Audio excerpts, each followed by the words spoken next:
Whether you're just going for a quiet one or for a full-on party, these are the famous faces you want at your table. This whiskey is excellent.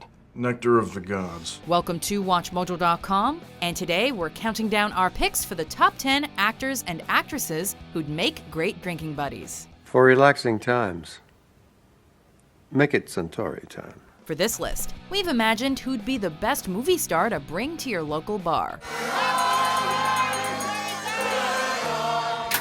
Number 10, Peter Dinklage. Isn't it a man's duty to be drunk at his own wedding? This isn't about your wedding. If this actor drinks even half of what his character gets through during an average episode of Game of Thrones, then a session with Peter Dinklage is probably something you'd never forget, but would struggle to remember in the morning. Is that bad poetry, or is it supposed to mean something? As Tyrion Lannister, he drinks wine as if the world were running out of grapes. But we'd guess the real-life Dinklage is a well-rounded drinker. From whiskey to wine, beer to bourbon. And a skilled storyteller too, both on-screen and off. Can I drink myself to death on the road to Marine? An evening with this guy is the closest you'll ever get to laying waste to Westeros. It's not easy being drunk all the time. Everyone would do it if it were easy. Number 9, Tina Fey and Amy Poehler. Will you not drink tonight so I can let my freak flag fly? I would love to. They're Hollywood's most in-demand double act, who seem to create the merriest of chaos wherever they go. One of my apples keeps rolling out of the bag. But I like the story it tells with the fringe. Not only are Tina Fey and Amy Poehler absolutely hilarious together, there's more than a little bit of Hellraiser in both of them as well. I was once mistaken for a prostitute in Monaco. One thing's for sure, a night on the town with these two is gonna be anything but boring. Expect a whole lot of drunk dancing, some highly opinionated, highly inebriated conversation, and probably some exceptionally embarrassing photos in the morning. Officer Donuts, why don't you go back into your squad car and go save a kitten from a tree? Because these pussies are doing fine. So wrap your mind around that, Captain Crunch. Number 8, Ricky Gervais. So at what hour do you start drinking before the show? Well, it starts very early. It's a little difficult to decide who'd make the better drinking buddy, Ricky Gervais as himself or as dad dancing star of The Office, David Brent. Brent would certainly bring the drink-inducing cringe if nothing else. And not because they're scared of me, but because they love me and I love them. Gervais is one of the most intelligent and offensive comedians around, which is a great combination for an A-grade drinking partner. If I didn't drink, I wouldn't be brave enough to say some of the things I'm going to say. He'll have you and all your friends in fits of laughter, and he'll incessantly insult all the people you don't like so much. What could be better? I wouldn't come out and go, oh, look, it's a ginger Frankenstein. You know, do you know what I mean? Exactly what you mean. Number 7, Jennifer Lawrence. I'm sorry, I did a shot before I... Very few have scaled the heights of Hollywood as spectacularly as Jennifer Lawrence, but very few famous people appear as grounded as she does. I fell in every single city on the press tour. I fell around the world. J-Law's charm lays in the fact that her off-screen persona is often at odds with her on-screen superstardom. She's the exact opposite of a diva, which is why she is prime drinking buddy material. I don't know, I just woke up and tried on the dress and it fit, thank God. And just don't let her put away too much liquor. Lawrence has a hard enough time staying on her feet when sober, so God knows how unsteady she is when tipsy. Stop it! Oh, no, it's because he's a party pooper. Number 6, Anna Kendrick. I got my ticket for the long way round. 2 bottles of whiskey for the way.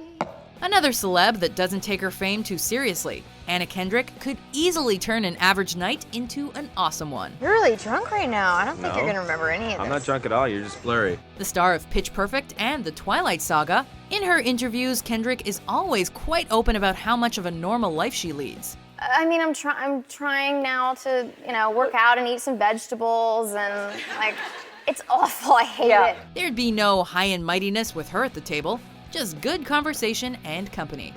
And of course, she always has the ultimate party trick up her sleeve, because everyone's at least a little mesmerized by the Cups song. You're gonna miss me when I'm gone. You're gonna miss me by my walk. You're gonna miss me by my talk. Oh, you're gonna miss me when I'm gone. Number 5. Tom Hanks. Oh, I'm on the bar. You're on the bar. When you're in real need of A-list company with your ice-cold refreshment, Tom Hanks is your man every time. The star of Toy Story, Castaway, and Saving Private Ryan, he's a well-loved, well-respected soldier of the film industry. Sometimes I wonder if I've changed so much, my wife is even going to recognize me whenever it is I get back to her. After 3 decades in the business, he's racked up many a story to be shared over many an alcoholic beverage. Come on, sit down and have a drink and make you feel better. Because life is like a box of chocolates. You never know what you're going to get. But sometimes it takes a box of beer to really put things in perspective.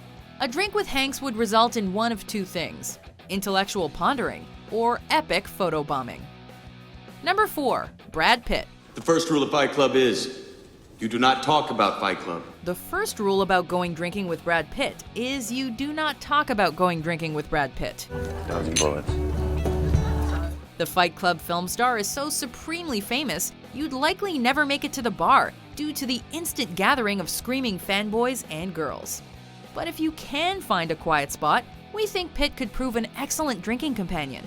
After almost 30 years at the top, we just like to get Pitt's opinion on stuff, from world affairs Things you own end up owning you. to the sports scores. How can you not be romantic about baseball? And of course, on what it's like having Ms. Jolie as a wife. This looks nice. To do something new? Yeah? I added peas. Yeah, peas. Number 3. Jimmy Fallon. One of the most connected people within the celeb world, Jimmy Fallon could definitely fill you in on more than your fair share of gossip. When we were in college, my friend broke his leg stealing candy from a vending machine. Whether he's nattering about other famous people or relaying anecdotes of his own, this talk show host has serious skill for chit-chat. Hold on. Oh, so sorry. I kissed him. Never met him. Never talked to him ever again. A very funny guy who talks for a living. Expect neither the conversation nor the alcohol to run dry. No, I'll be talking to Haley. I'm like, hell, Seinfeld, you're great. I can't believe your movie. And if you play your conversational cards right, you could score a seat on The Tonight Show. Because it's not what you know, it's who. Celebrity! Number 2. Bill Murray. You see that guy? Yeah. You know who that is? It's not him. It looks like him, but it's not him. He's one of the most charismatic, well-traveled, well-lived, and generally awesome people on the planet. So drinks with Bill Murray would likely leave you wishing for Groundhog Day. It's still just once a year, isn't it? A guy who's clearly overflowing with life experience, there'd just be too much to do, say, and stumble through for one evening alone. When Murray's not acting cool for the camera, he's being brilliant in real life behind it, and has fashioned himself as quite the philosopher now that he's in his later years. I've always loved this painting, and I saw it that day, and I just thought, well, look, there's a girl who doesn't have a whole lot of prospects, but the sun's coming up anyway, and she's got another chance at it. So if you're going for a drink at your local bar, who are you gonna call? Bill Murray. Call it luck, call it karma. I believe that everything happens for a reason. Before we unveil our number 1 pick, here are some honorable mentions. Is this gin? Yes. Ah, there's like no water in that. Yeah. Great. I didn't. We did things your way. Now we're gonna do it my way. Prepare to experience true freedom and bliss. Vodka martini. Shaken or stirred? Do I look like I give a damn? I took Katie Couric's phone, Yeah. and I was, very drunk, Right. and You were happy. You were glamorous. I was glamorous. Number 1. George Clooney. You think I handled this wrong? I was too forceful. I was too American. She's different. The only person ever nominated within 6 different categories at the Oscars, it's fair to say that George Clooney has led a very varied life. Whiskey and a whiskey. There are few people on the planet who know more about the movie business. And furthermore, there aren't many men more stylish than the Ocean's 11 star. Everybody sober? Close enough. In short, Clooney's a drinking buddy for all occasions. An intelligent and experienced guy, he'd make for the merriest of pals at any party, be it a smooth jazz kind of evening or a shots on the table affair. You slam it down, you knock the glass down on the table, all right? 1, 2, 3. He's just an all-out legend. You buy a drink? Yeah, I'd love one. Do you agree with our list? You're stupid and you're dark and you're stupid. Who would you like to share a drink with? God damn it, Bill Murray! For more tipsy top 10s published every day, be sure to subscribe to WatchMojo.com. Ain't nothing wrong bringing the old me back. The mama know my body so trophy glass.